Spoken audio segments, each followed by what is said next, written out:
Now बच्चे एक principal और लेके आए आपके आगे जिसका नाम है इक्विटी। इक्विटी का मतलब होता है बच्चे इक्वालिटी। अब फेयोल कहता है अगर किसी ऑर्गेनाइजेशन में कास्ट को लेकर, रिलीजन को लेकर, सेक्स को लेकर, मतलब मेल और फीमेल के बीच में भेदभाव, या फिर ये कह लो जनरली अगर मैं बात कर लूं कास्ट को लेकर, रिलीजन को लेकर, कलर को लेकर, गोरा काला सांवला, ऐसे मतलब अगर ये भेदभाव होंगे ना तो वो ऑर्गेनाइजेशन कभी भी लॉन्ग रन सर्वाइव नहीं कर सकती। सर आप इतिहास गवाह है, जिस ऑर्गेनाइजेशन ने रिलीजन के बेसिस पे भेदभाव किए, जिस ऑर्गेनाइजेशन ने मेल फीमेल में अंतर रखा, जिस ऑर्गेनाइजेशन ने कलर को बढ़ावा दिया, सर वो ऑर्गेनाइजेशन कभी भी किसी भी सूरत में लॉन्ग रन सर्वाइव नहीं कर पाती। मैं आपको एक हिंट देता हूं। मान लो एक कंपनी खोली XYZ और उस कंपनी ने कहा कि हमने सिर्फ और सिर्फ कैंडिडेट जो है वो मेल ही रखने हैं, फीमेल रखने ही नहीं, या कह लो मेल और फीमेल मान लो रखे लेकिन ज्यादा प्रायोरिटी फीमेल्स को देते थे। मेल को प्रमोशन नहीं, फीमेल को प्रमोशन जल्दी होता था, इंसेंटिव्स और इंक्रीमेंट जल्दी होते थे। तो ये भेदभाव है, काम सभी इक्वल कर रहे हैं। अब सर ये भी होता है किसी कंपनी में कि सर एक कंपनी में एक क्या कहते हैं मेरा भतीजा काम कर रहा है, मेरी कंपनी में मेरा एक भतीजा काम कर रहा है और एक उसका दोस्त काम कर रहा है।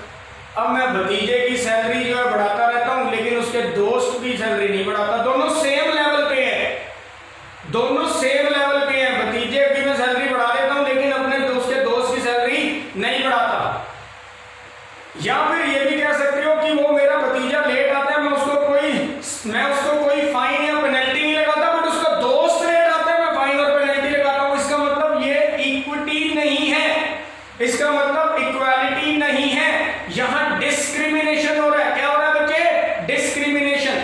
सर जिस ऑर्गेनाइजेशन में कास्ट को लेकर, रिलेशनशिप को लेकर, रिलीजन को लेकर, कलर को लेकर ये भेदभाव होगा, वो ऑर्गेनाइजेशन कभी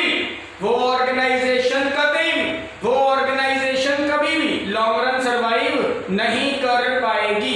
अगर आप चाहते हो कि आपकी ऑर्गेनाइजेशन लंबे समय तक प्रॉफिट कमाए तो ये भेदभाव बंद कीजिए, ये डिस्क्रिमिनेशन बंद कीजिए। जब तक प्रिंसिपल ऑफ इक्विटी वायोलेट होगा, जब तक प्रिंसिपल ऑफ इक्विटी वायोलेट होगा, वायोलेट मतलब उल्लंघन, इसको तोड़ा, इसको ब्रेक किया जाएगा, तब तक ऑर्गेनाइजेशन जो है वो फेलियर साबित होगी। क्या साबित होगी?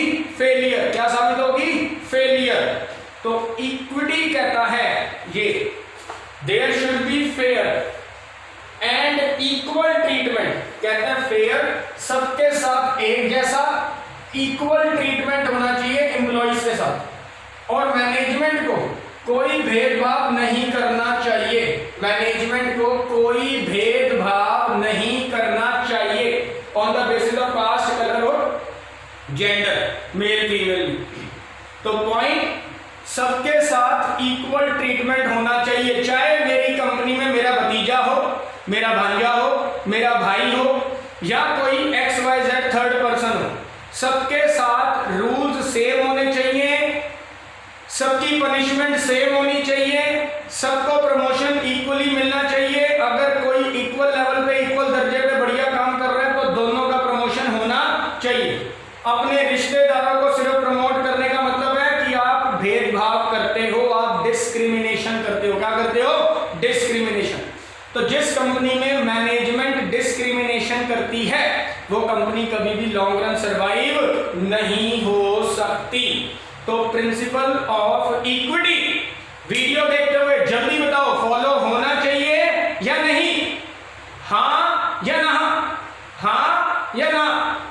शाबाश, यस, फॉलो होना चाहिए, फॉलो होना चाहिए, तभी फायदा है। तो फायदे और नुकसान लिखवाने लगा हूं, पहले आप ये नोट डाउन कर लो।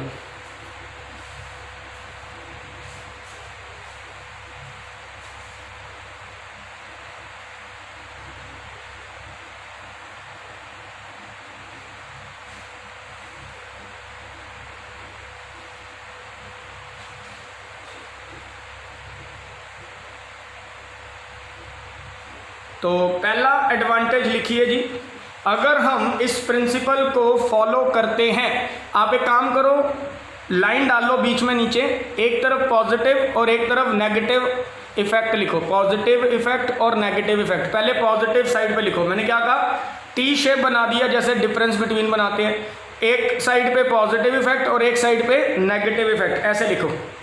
तो पहले लिखो पॉजिटिव इफेक्ट, बोलूं, करें स्टार्ट। तो पहला पॉजिटिव इफेक्ट लिखो जी, अगर हम इस प्रिंसिपल को फॉलो करते हैं तो पहला पॉजिटिव पॉइंट लिखो, first positive aspect, first positive aspect, effective realisation of goal, effective realisation of goal. क्योंकि जब कोई भेदभाव नहीं होगा तो किसी का मन मुटाव नहीं होगा, सारे एम्प्लॉय हैप्पी रहेंगे, सारे एम्प्लॉय खुशनुमा रहेंगे और टारगेट भी टाइम पे क्या होंगे, कंप्लीट होंगे। इसलिए मैंने बोला effective realisation of goals, goals आपके जल्दी अचीव होंगे, इफेक्टिव रियलाइजेशन ऑफ गोल। दूसरा पॉजिटिव पॉइंट लिखो, increases job satisfaction of employee, increases job satisfaction of employee. जब कोई भेदभाव ही नहीं होगा, सबके साथ इक्वल ट्रीटमेंट होगा, एम्प्लॉय सारे हैप्पी होंगे, तो जॉब सेटिस्फैक्शन तो होगा ही होगा। Increases job satisfaction of employee, increases job satisfaction of employ, job satisfaction रहेगा, क्या रहेगा बच्चे, जॉब सेटिस्फैक्शन। तीसरा पॉजिटिव पॉइंट लिखो, healthy work environment, help to create healthy work environment. तीसरा पॉजिटिव पॉइंट है help to create, help to create healthy work environment. क्योंकि जब कोई भेदभाव नहीं होगा, एम्प्लॉय हैप्पी होंगे, एम्प्लॉय सेटिस्फाइड होंगे, तो वर्क एनवायरनमेंट बढ़िया रहेगा। इसका मतलब कोई लड़ाई नहीं, कोई झगड़ा नहीं, कोई लड़ाई नहीं, कोई झगड़ा नहीं, हर जगह प्यार मोहब्बत से काम चलेगा और प्रिंसिपल फॉलो होना चाहिए, इक्विटी।